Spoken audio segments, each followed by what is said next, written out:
Assalamualaikum warahmatullahi wabarakatuh. Perkenalkan nama saya Nurudika Hermanda dengan NPM 2208260177, blok respirasi, akan menjelaskan sedikit materi mengenai efusi pleura.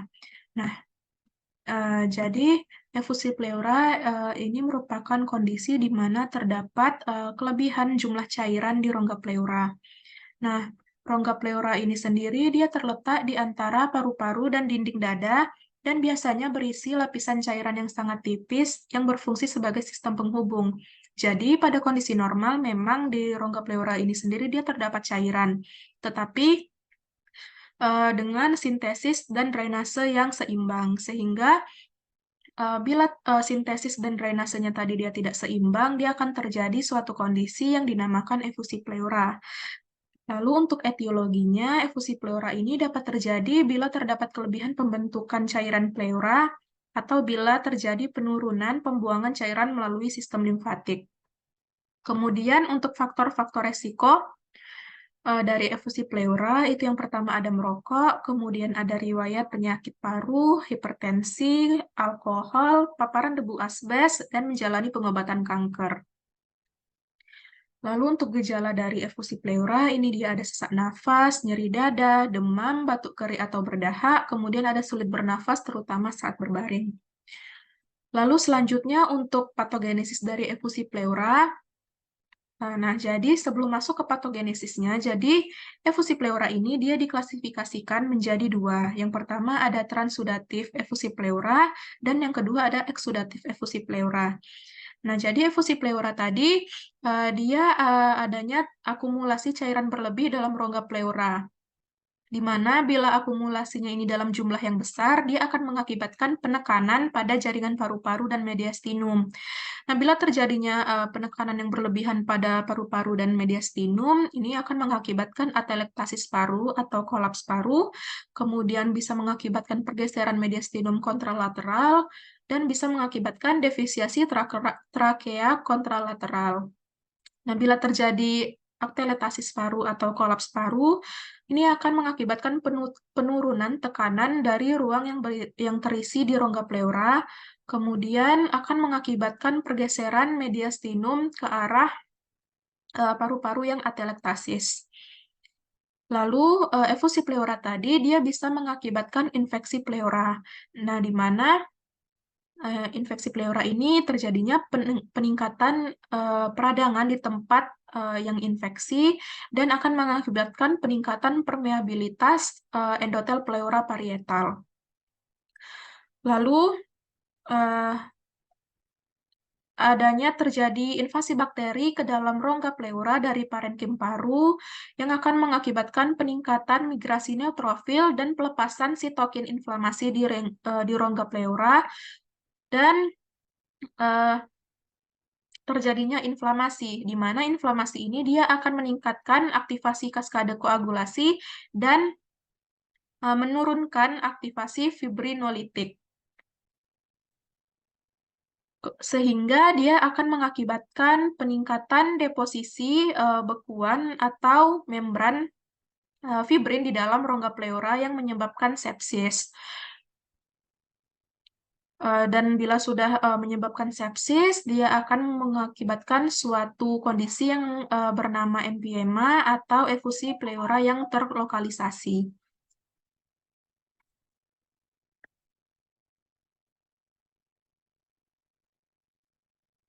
Nah, kemudian untuk cara menegakkan diagnosis pada pasien yang dicurigai sebagai efusi pleura, pertama kita melakukan anamnesis, yaitu anamnesis berdasarkan keluhan utama dan keluhan tambahan pasien, serta riwayat-riwayat seperti riwayat penyakit terdahulu, riwayat penyakit keluarga, dan riwayat kebiasaan pasien. Kemudian di anamnesis biasanya bisa kita jumpai keluhan-keluhan pasien seperti sesak nafas, bila efusi sedikit sesak, bila efusi banyak, sesaknya akan bertambah, terutama bila tidur miring ke arah sisi paru yang sehat. Terus batuk-batuk, rasa penuh atau nyeri dada, terus bisa disertai demam, dan gejala klinis lainnya tergantung dari penyakit yang mendasarinya. Kemudian bisa kita lakukan pemeriksaan fisik. Nah, di pemeriksaan fisik ini sendiri, pada tanda vital bisa kita jumpai demam. Kemudian pada head to toe itu bisa ditemukan kelainan pada pasien bila cairannya di atas 500 cc. Pertama, pada inspeksi bisa dijumpai statis tampak lebih cembung, dinamis gerakan tertinggal. Kemudian pada palpasi bisa dijumpai stem fremitus menurun. Kemudian pada perkusi redup peka. Lalu pada auskultasi dijumpai suara nafas hilang. Nah, kemudian pada pemeriksaan penunjang, itu bisa kita lakukan darah rutin terlebih dahulu, biasanya dijumpai peningkatan leukosit atau leukositosis. Lalu untuk pemeriksaan penunjang selanjutnya itu ada fototoraks. Nah, pada fototoraks ini gambaran fototoraks pada pasien efusi pleura. Bisa dijumpai meniscus signs, terus bisa dijumpai juga perselubungan homogen, lalu ada ini apa penumpulan sudut costoprenicus, dan bisa juga dijumpai setelah iga yang melebar.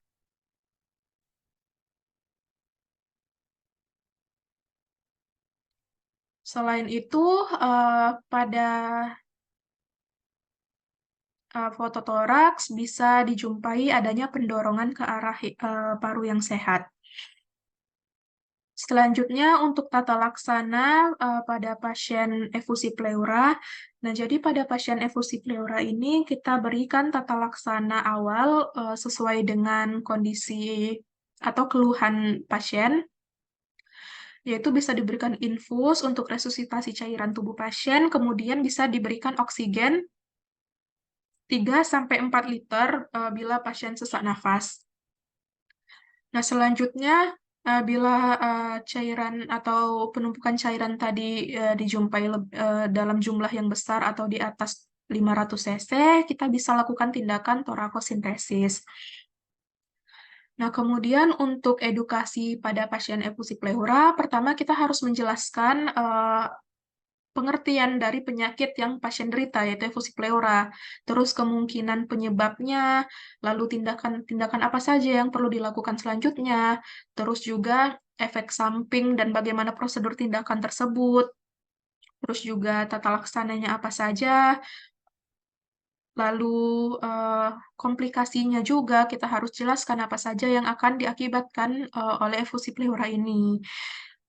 Selain itu, yang paling mendasari juga kita harus menjelaskan bagaimana etika batuk yang baik dan benar.